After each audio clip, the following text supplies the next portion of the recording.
This monument to the troops from New York who fought here at Gettysburg, oddly enough, was created by a Confederate veteran of Gettysburg who created this for the Irish Brigade. It's one of two statues or monuments here in Gettysburg that feature a dog and was one of the two inspirations for what we're doing here today to honor the mascots of Gettysburg. Well, an Irish Wolfhound did not come as a physical mascot with the troops from New York. He did rather come in heart as a symbol of loyalty and courage and devotion. This particular one, in O'Donnell's mind, was created to show the Wolfhound waiting for a master who was never going to return from the battle. So a rather sad, iconic concept.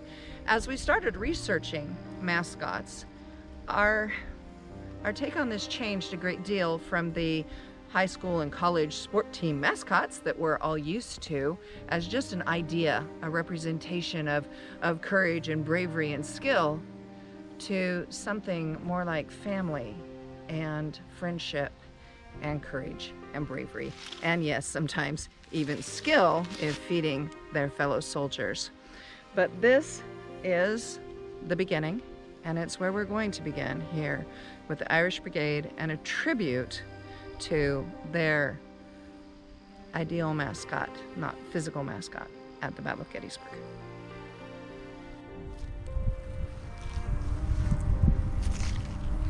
Imagine, if you can, now, an entire battery of cannon lined up. It's the day of the battle, and in charge, in command of this battery, is a tiny little dog named Charlie. Well, at least he was thinking he was in command.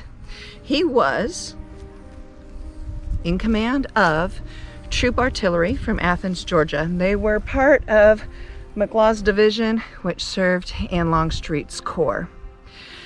When Charlie came to Gettysburg and the cannons were roaring, his greatest glee was running up and down the line, growling and barking his orders to fire at every single gun over and over the entire battle. Atkinson, who was a reporter from Athens, Georgia, who was embedded with the artillery troop, or troops artillery,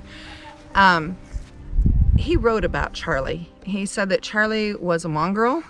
Couldn't really tell what breed he was, but he was courageous and loyal, and the fiercer the fighting, the fiercer his joy as the cannons went off. During non-battle times, Charlie took care of the unit. He was often known to forage, going around to local farms, and, well, bringing back a chicken or two to feed the fellows. So he was not only commander, but he was also commissary. Charlie was a great friend to the battery. He was a comfort and a joy, as well as their commanding officer. Unfortunately, Charlie did not survive the war, like many of the mascots did not. He was struck by shrapnel in Petersburg in '64. He died under a tree. The next day, the entire battery attended Charlie's funeral. All right, our next pet has to actually have connection to the man himself, Robert E. Lee, and we're standing at his headquarters here on Seminary Ridge. And I think this one's very interesting. In 1862, a delivery came to the Army of Northern Virginia, and that was a crate of chickens. There was a little black hen that decided to go AWOL and ran off and entered the first tent that it came to. Well, this tent happened to be Robert E. Lee's tent. While this hen was there, it was under his bunk, made a nest and laid an egg. So now, General Lee found this and quickly named the hen Nellie, is one of the stories of its name, and became his personal pet and his personal chicken, and gave him an egg every morning. And here at Gettysburg, things didn't go so well for Robert E. Lee, and so he had to retreat. And during this process, Nellie became lost, and they couldn't find her anywhere. They searched. Even General Lee himself is known to have searched for the chicken. and only finding it later in its own little nest, sitting on an egg in one of the ambulances. So once Nellie was secured, they were able to move on and be able to quit the Gettysburg campaign. In a masterful retreat, Lee gets his army away, so along with Nellie the chicken. So Nellie, of course, has a very sad ending. Eventually, during the Wilderness Campaign, during a dinner with all of Lee and his generals, General Lee's cook decides that, well, I need some food, and poor Nellie wound up on the plate. And when General Lee found this out, he was very upset and didn't really give his cook much problem or much grief until this happened. And boy, he didn't let him forget that he killed the chicken that laid the eggs. So here we are at the General Lee's headquarters, thinking about Nellie the chicken. To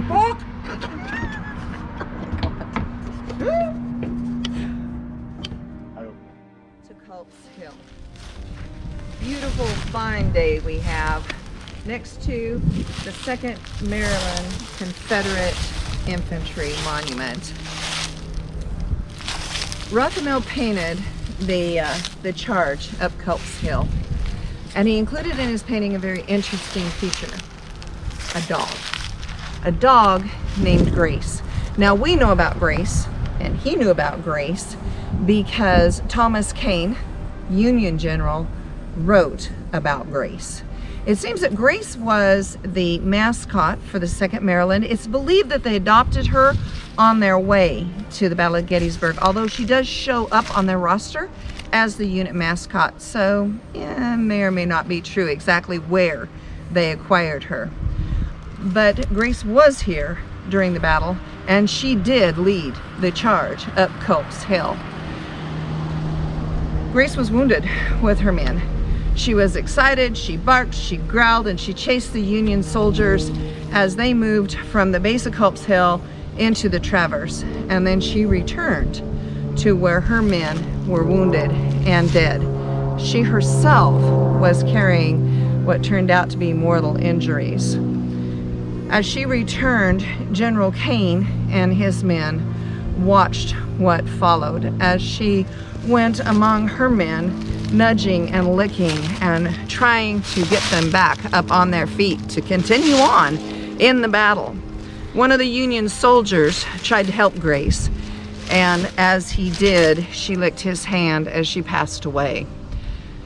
The moment seen by the Union soldiers of this Confederate mascot reduced many of the grown men into tears. And as General Kane looked at it himself, he stated that she should have a Christian burial because she was the only Christian-minded being on the battlefield on either side that day. Grace kind of strikes a chord with me because one of my ancestors fought on Culp's Hill. Okay, so he was on the wrong side of the discussion, but it's one of my ancestors. And as I think back about Grace, I realize that he may have seen her. He may have heard her as she led the charge up that hill that day. When I think about Grace and her position with the Marylanders and the aid and comfort that she gave even as she was dying, it reminds me of a quote by Napoleon Bonaparte, and it's probably a good place to end this little segment on mascots of Gettysburg. Napoleon recorded, "I walked over the battlefield and I saw among the slain a poodle, killed, bestowing a last lick upon a dear friend's face. Never had anything in all of my battlefields caused me a like emotion."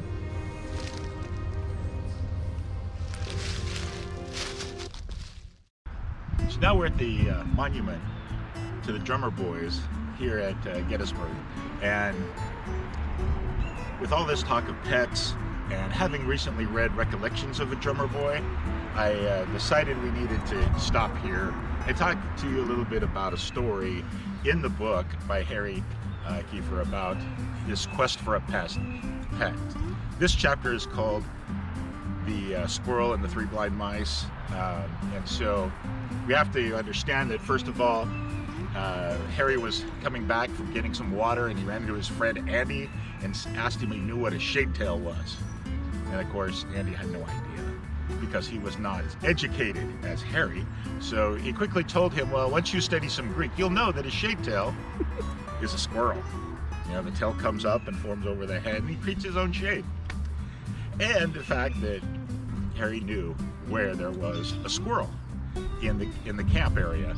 And so the boys start scheming, and they said, wouldn't it be grand if we captured this squirrel and we trained him to ride on the drum as Harry marched with it, and even then follow at the head of a gentleman who is really tall, and he brought antlers with him, and they wanted that squirrel to ride in the antlers, because that's the head of the column, and of course all the bucktails are in the back.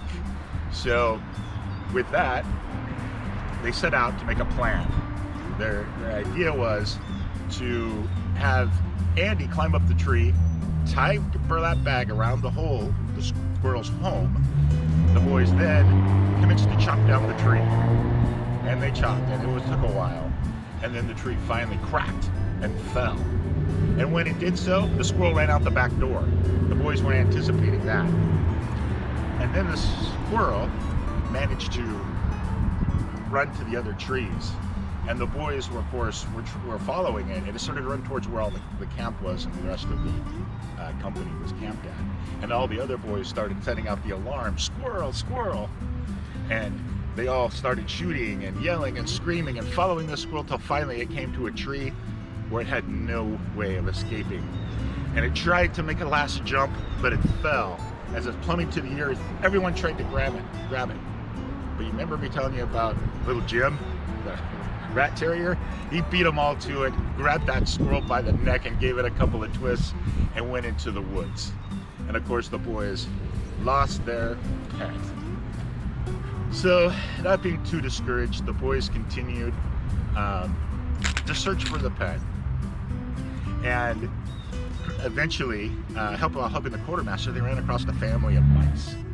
So they were able to capture 3 of the mice, and they took them to their camp. They made them their pets, made a cage for them. They traveled with them all that winter in winter camp. They were with them. They would let them out and run around, and they were able to keep little Jim away okay. But eventually, it was time to move out again. As they moved into the wilderness campaign, they placed the mice back on the quartermaster wagon with some bags of wheat, and they marched on and said goodbye to their little mice. So, just a fun little story. Please be sure to read Recollections of a Drummer Boy. You'll enjoy it. Thank you.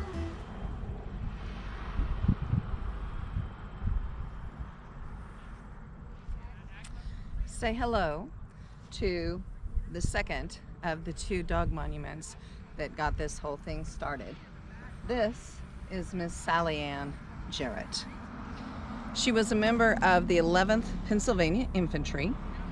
She was born in the spring of 1861, and she accompanied the 11th Pennsylvania throughout almost the entire war. Colonel Richard Cutler described her as a brindle terrier who showed marks of blood. I don't know exactly how we would describe that, but she is said to have been American Staffordshire Terrier or American Pit Bull. However, this is a life-size representation of her, and you could see that she would be very small by our standards of an American Pit Bull. She was presented as a very tiny puppy to Colonel William Terrier of Company I in May of 1861, and his men decided to name her after 2 people. The first being a local beauty named Sally Ann, and the second, her last name, Jarrett, coming from their old commanding officer who was Colonel Fan Jarrett. Sally Ann thrived with military life. She loved being in the Army. She marched with her men. She climbed her place next to the color guard for dress parade, and when the regiment left camp, she headed the column, trotting next to Colonel Cutler's horse. 2 times she was reviewed by President Lincoln, and she blessed her men 5 times with litters of puppies. Apparently she was not the ladylike Sally Ann that they had hoped she might become. She went on campaign and fought in all the battles that her men fought in, taking her position on the front lines, barking and growling at the enemy. She was furious and courageous in battle. She fought at Cedar Mountain, Second Bull Run, Antietam, Fredericksburg, Chancellorsburg, Gettysburg, the Wilderness, and in the end, Petersburg. At Antietam, she was hit in the neck and was treated by the surgeon. He was unable to remove the bullet from her neck, but eventually it did find its way out. Here at Gettysburg, after the first day's battle, when the Union regrouped on Cemetery Hill, her men could not find her. They worried about her for several days until at last she was found when the wounded and the dead were being collected from the battlefield. She was still with her wounded and dead and had refused to allow anyone to molest or harm those who were still laying on the field who were part of her men. Sally Ann continued on with her men until she died in battle February 6, 1865 at Hatcher's Run, Virginia. She was struck in the middle of the battle, and her men took time under fire to dig a grave and bury her. The 11th Pennsylvania was considering their monument. They wanted to make certain that Sally Ann was a part of their memorial in a life-size version to pay tribute to their fellow soldier. Sally Ann is one of the most popular, actually probably one of the most popular monuments on the field. Visitors stop by and leave off little bits of money and sometimes doggy treats, which is not great for the monument, so don't do it. But she was not alone as a mascot here at Gettysburg. Many of the units had mascots with them. If you hear of or learn of or read about other mascots that we have not included in this segment, would you please contact us and let us know.